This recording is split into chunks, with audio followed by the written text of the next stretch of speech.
दूसरे तीसरे चौथे पांचवें छठे सातवें अर्शे इलाही काबा कौफे और अदना लामका। लामका पे जाने के बाद हदीस सुन चुके हैं, वहां पर अल्लाह ने नबी को मेराज का तोहफा दिया, नमाज का तोहफा दिया। जब अल्लाह ने नमाज का तोहफा दिया तो कितनी नमाज का दिया? 50 नमाज का। अब जब 50 नमाज का दिया तो अल्लाह तबारक व तआला के पास से जब लौटे तो 7वें आसमान पे कौन थे? हजरत इब्राहिम। वहां कोई नहीं रुके। कहां पे रुके? हजरत मूसा कलीमुल्लाह।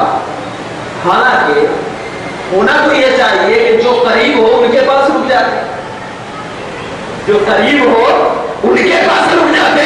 यहां से भी नबी का इल्म गैब साबित हो रहा है, जरा देखना। जो करीब हो उनके पास रुक जाते, मगर नहीं, क्योंकि खलील उसको कहते हैं जो अल्लाह ने कहा उनकी बात को तस्लीम कर दिया, कुछ नहीं बोलना आगे पीछे।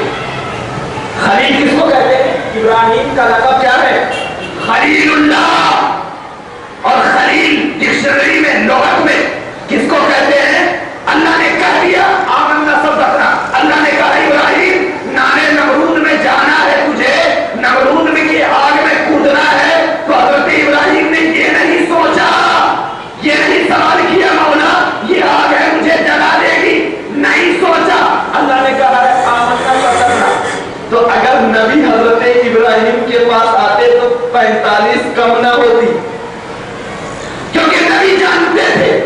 तो जब नबी जानते थे तो इसी जानने को तो इल्म गैब है, इसी जानने को तो इल्म गैब है। हमारे नौजवान को भटकाओ नहीं, हमारे नौजवान के सीनों में अहमद रजा का खंजर डूबा हुआ है। ये रजा के नेज़े की बात है कि अदू के सीने में गार है, और ये गार सिर्फ छोटा मोटा नहीं है, वारदार से पार है। यहां से देखोगे तो उधर का भी दिखेगा। इतना गार होगा क्यों? इसलिए कि ये अहमद रजा का कलम नहीं, खंजर बोल रहा है। और ये खंजर